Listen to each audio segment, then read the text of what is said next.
Imagine you've just won the lottery. You've got $1.5 million burning a hole in your pocket. That's serious money.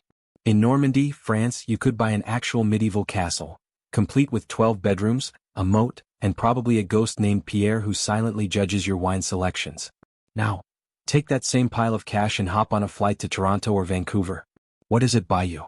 A semi-detached teardown that reeks of wet dog, has a basement ceiling so low you need to walk like Quasimodo, and neighbors who can hear you sneeze through the paper-thin walls. Oh, and it probably needs a new roof.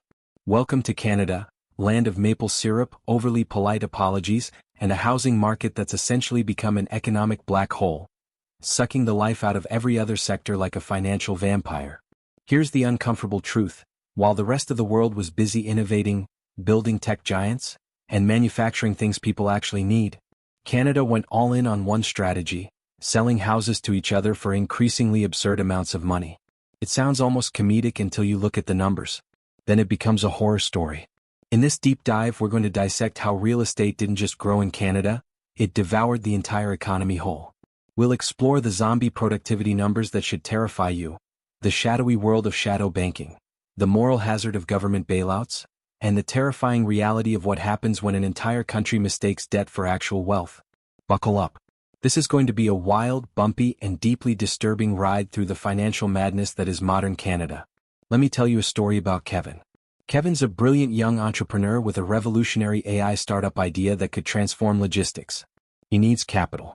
He walks into a bank in downtown Toronto wearing his best suit, pitch deck polished to perfection.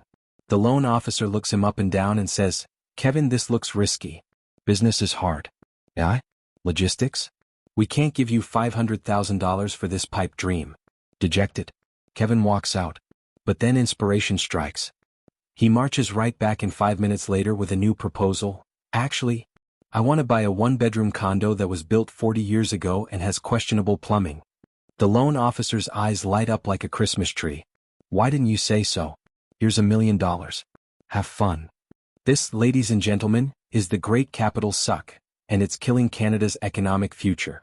Healthy economies grow when capital flows into productive assets: factories, software, machinery, research and development. These investments create jobs, generate exportable goods, and build real wealth. But in Canada, an obscene amount of available capital has been diverted away from productivity and funneled directly into residential real estate. Let's talk numbers, because numbers don't lie, even if your realtor does. According to the OECD, Canada is projected to be the worst performing advanced economy over the next decade. Not one of the worst. The worst? What? Because our business investment is in the toilet. While American investors poured billions into Nvidia, Tesla, and Microsoft, Canadian investors were dumping money into pre-construction condos in Mississauga. Get this. In Q4 of 2023, investment in residential structures was nearly double the investment in non-residential structures and machinery combined. Think about the insanity of that for a moment. We're spending more money building boxes to sleep in than we are on the tools and businesses that allow us to afford those boxes in the first place. This created a vicious feedback loop. Because housing returns have been so astronomically high historically, smart money stopped chasing innovation entirely.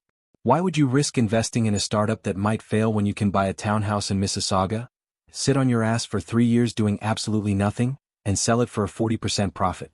It's perfectly logical behavior for the individual, but it's economic suicide for the nation. We've effectively transformed the entire country into a nation of landlords. And here's the dark punchline that nobody wants to admit. Landlording is not productivity. Rent-seeking doesn't add value to the world, it just extracts it from someone else's pocket. When a house doubles in price, it doesn't become twice as useful. It's the same house. The shelter it provides hasn't magically improved, but the capital required to secure it has doubled, draining that money away from the rest of the economy like a massive financial vacuum. So when you wonder why Canadian salaries are stagnant while American salaries are zooming past us like we're standing still, this is why. A country cannot get rich by selling the same houses back and forth to each other at ever higher prices. That's not an economy, that's a Ponzi scheme with a flag and a national anthem. And here's the truly terrifying part: we're now too big to fail. Real estate and its related industries, finance, insurance, construction, make up somewhere between 20 to 25% of Canada's GDP, depending on how you measure it. If housing corrects significantly, the entire Canadian economy doesn't just stumble, it ceases to exist. We're holding a tiger by the tail, and we're absolutely terrified to let go. Part 1 was about the banks, Part 2 is about you. Well, maybe not you specifically, but the collective you of the Canadian homeowner who's been living in a fantasy world.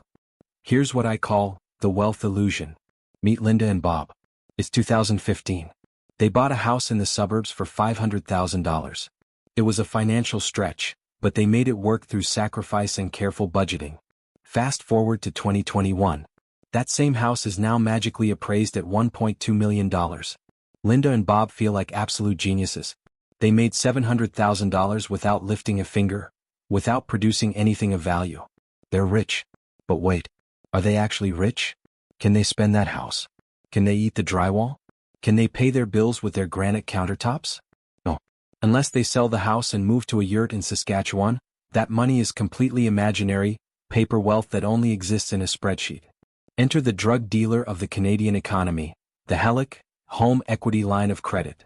The bank calls Linda and Bob with a seductive whisper, "Hey, you've got $700,000 of equity just sitting there doing nothing.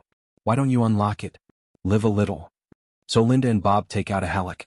It feels like free money, like discovering cash in an old jacket pocket, except it's hundreds of thousands of dollars. They use it to buy a new Ford F-150. The official truck of, "I'm financing my lifestyle with debt," renovate the kitchen with quartz countertops. Obviously, and here's the kicker, maybe even put a down payment on an investment condo to generate passive income. This is the HELOC heroin, and it fueled a massive consumption boom in Canada that masked a deeply uncomfortable fact. Our actual wages weren't growing. At all. We just felt rich because our houses were inflating like balloons, so we borrowed against them to buy stuff we couldn't actually afford. At the peak of the mania, Canadians became some of the most indebted people on the face of the planet. As of the second quarter of 2025, Canadians owed $1.75 for every dollar of disposable income, a debt-to-income ratio of 175%. We beat the Americans in household debt, which is a contest you absolutely do not want to win. For context, Americans actually deleveraged after their catastrophic 2008 crash. Canadians looked at 2008 and collectively said, "Hold my beer." But here's where the story gets genuinely dark and terrifying. HELOCs are usually variable rate loans. When interest rates were sitting at 0.25%, this was an endless party. It was practically free to borrow $100,000.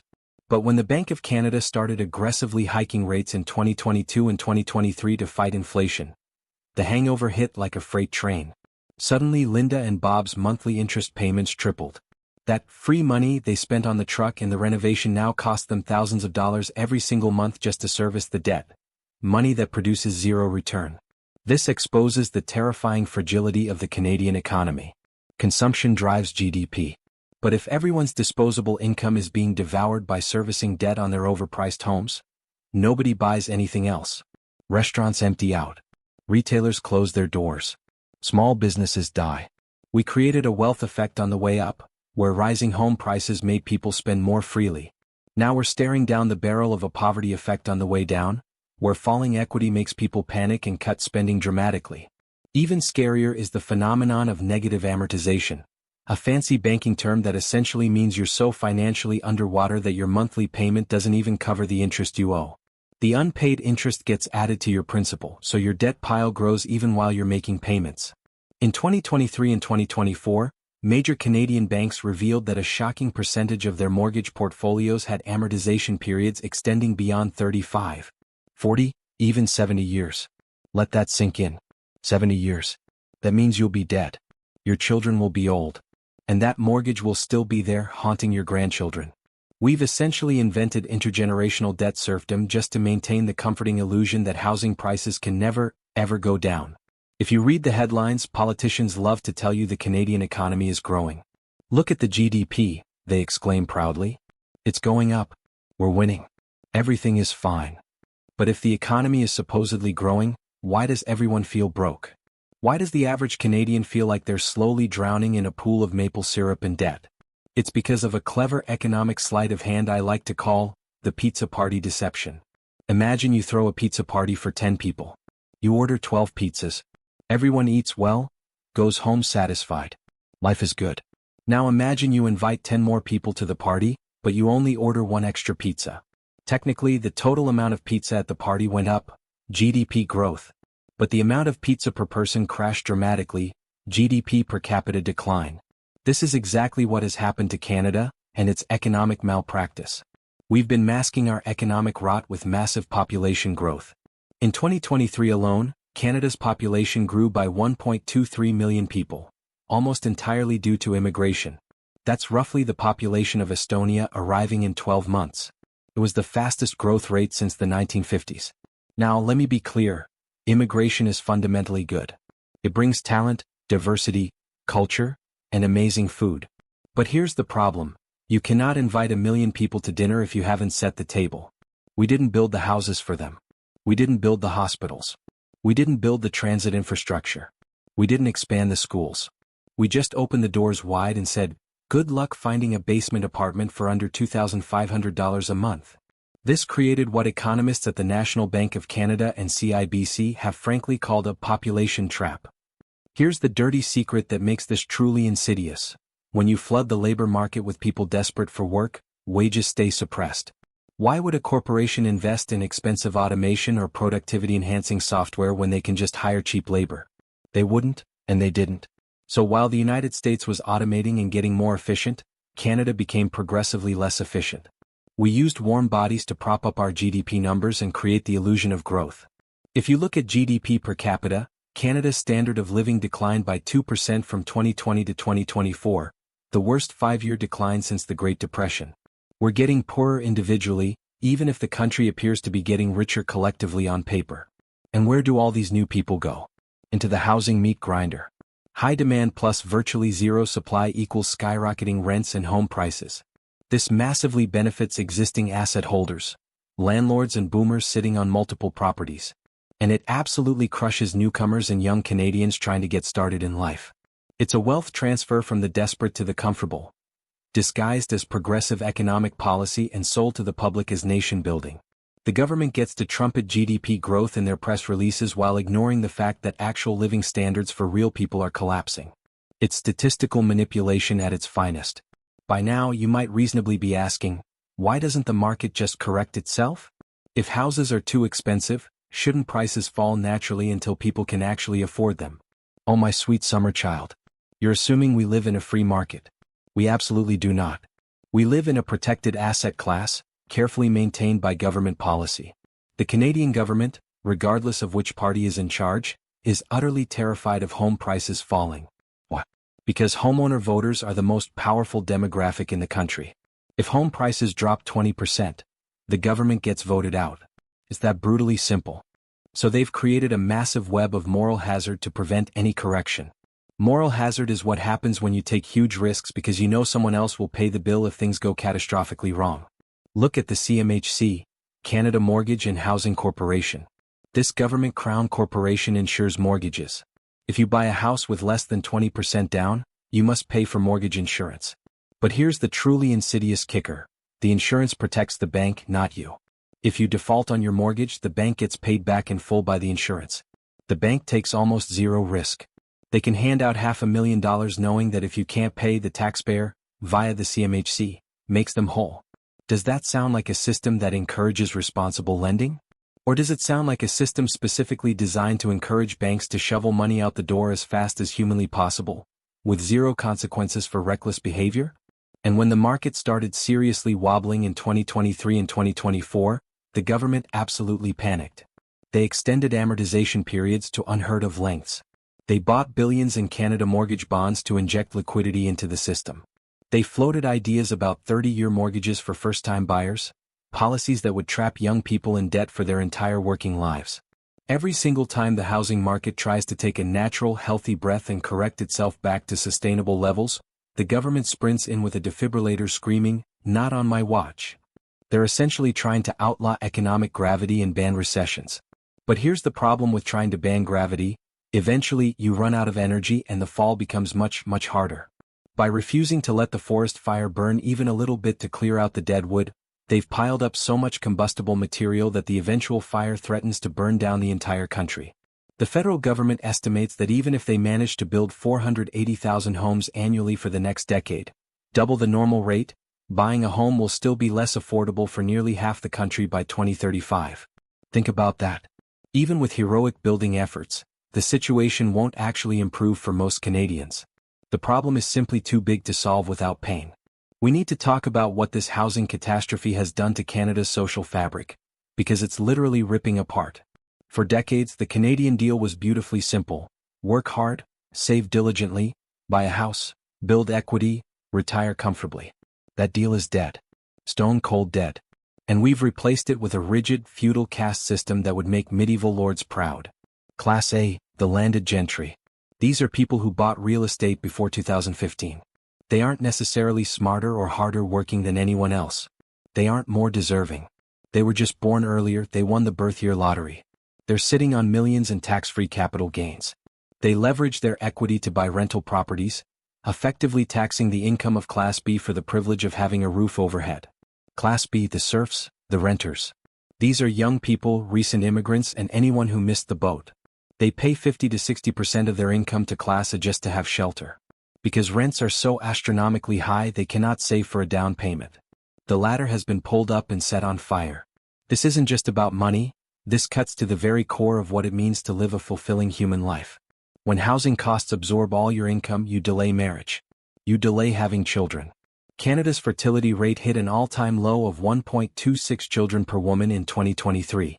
We are literally dying out as a nation because we cannot afford to reproduce. Think about the profound psychological toll. You have 30-year-old professionals, lawyers, engineers, teachers, living with 3 roommates or moving back in with their parents. It creates a state of arrested development. You can't feel like an adult when you're asking your mom for permission to bring a date over at age 32. This inequality breeds deep resentment that's palpable on the streets. You walk through any Canadian city and see a boomer in a Porsche bot with a HELOC driving past a tent encampment in the park. The disconnect is visceral and disturbing. And the truly infuriating part? The system is deliberately designed to protect the gentry at the expense of the serfs. Every policy aimed at helping affordability usually just adds more demand, which raises prices further, which benefits existing owners even more. First home savings account? Adds demand. RRSP home buyers plan? Adds demand. Lower interest rates? Adds even more demand. We are systematically cannibalizing the future of the young to preserve the paper wealth of the old. And history has shown us repeatedly that when a society creates a permanent underclass with zero hope of advancement, things get very, very volatile. So we've established that housing is expensive, wages are low, and your chances of owning a home are about the same as winning the lottery. What happens next? The smart people leave. This is the silent killer of the Canadian economy. We talk constantly about immigration, people coming in, but we rarely discuss the emigration of our best and brightest. If you're a 25-year-old software engineer graduating from the University of Waterloo, one of the best tech schools in the world, you have a choice. Option A, stay in Canada. Move to Toronto. Earn $85,000 Canadian. Pay $3,000 a month for a shoebox apartment. Save nothing. Free healthcare. If you can find a doctor, which you can't because there's a massive shortage. Option B, move to America. Head to Austin, Texas, or Seattle. Earn $140,000 US, which is like $190,000 Canadian. Buy a massive house for half the price of that Toronto shoebox.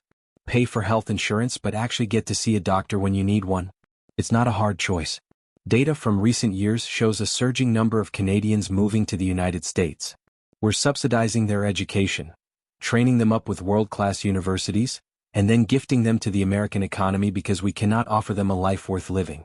This creates a productivity death spiral.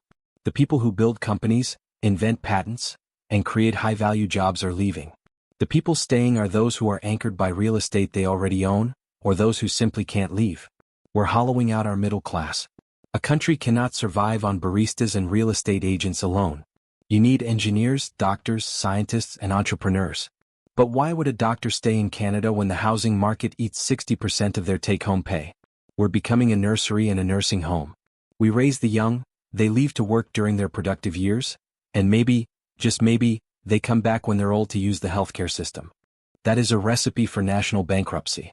If you thought the only people buying Canadian real estate were hardworking families and hopeful immigrants, I have a bridge, or rather a condo in Vancouver, to sell you.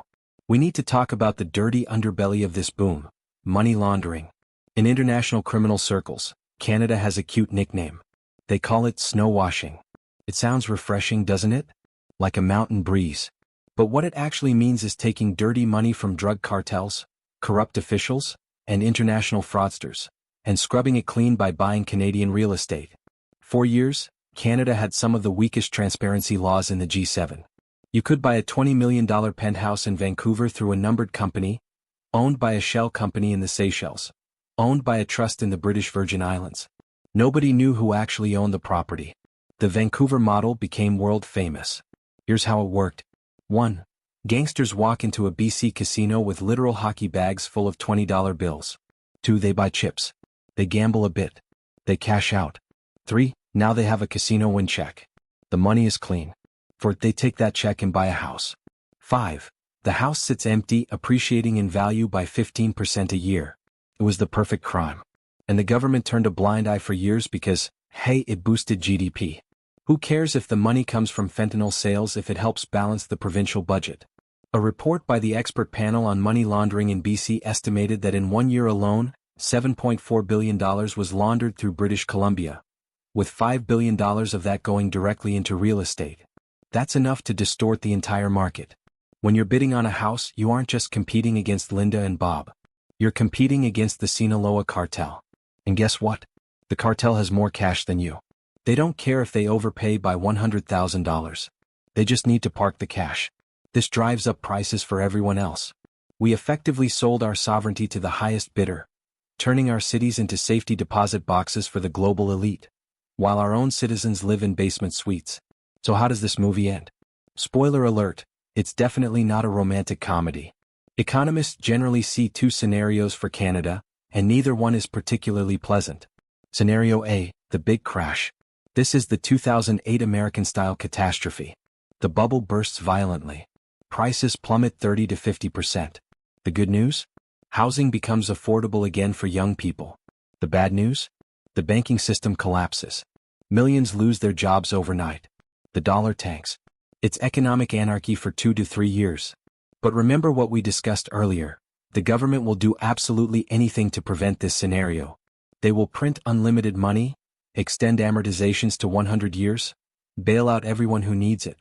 No cost is too high to prevent a crash. Which brings us to the more likely outcome. Scenario B, the stagnation. Japanification.